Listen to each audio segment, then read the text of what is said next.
The Little Scarecrow Boy by Margaret Weiss Brown, pictures by David Diaz, with permission from Harper Collins publishers to read to you today.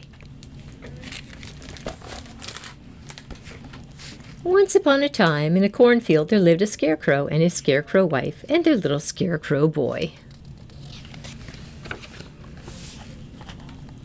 Every day of the world, Old Man Scarecrow went into the cornfield to make faces at the crows.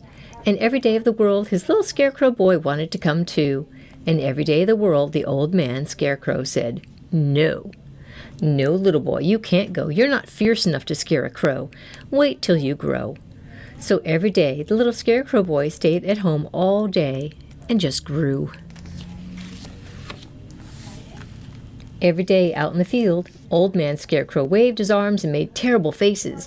He made such terrible faces that the crows nearly lost their feathers at the sight of him there, and they flew far, far away.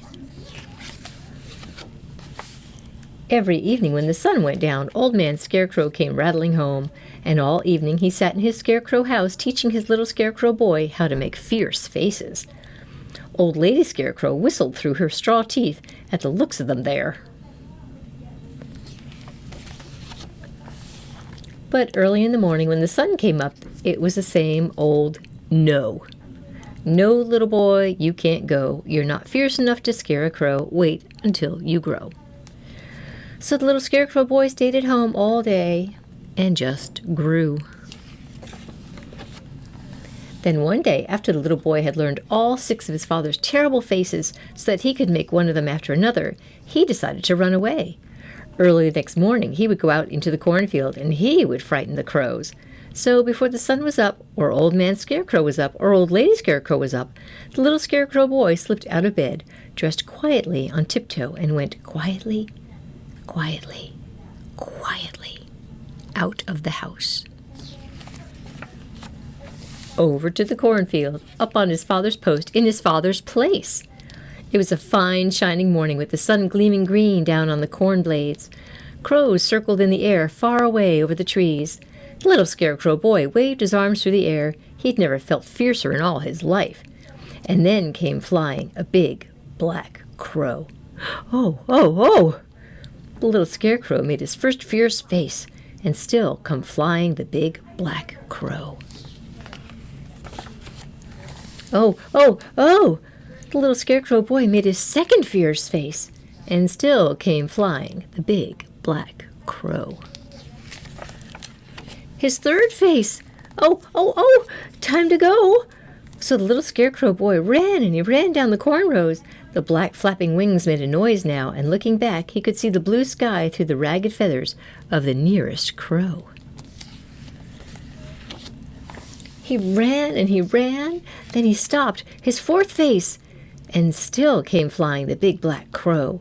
So he ran and he ran and he ran and he ran, and the crow flew and he flew and he flew and he flew, and the little scarecrow boy ran.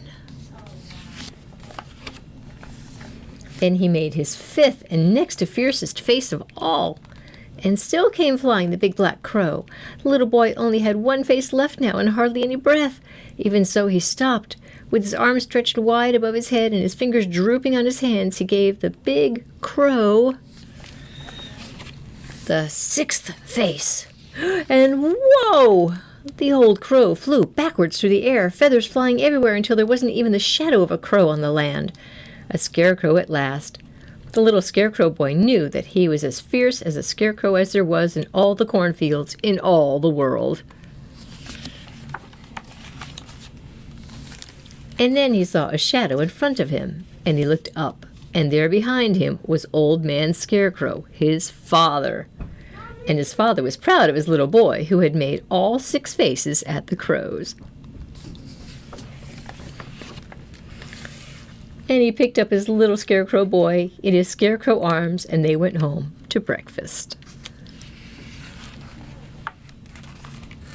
And when the little scarecrow grew up, he was the fiercest scarecrow in all the fields in all the world.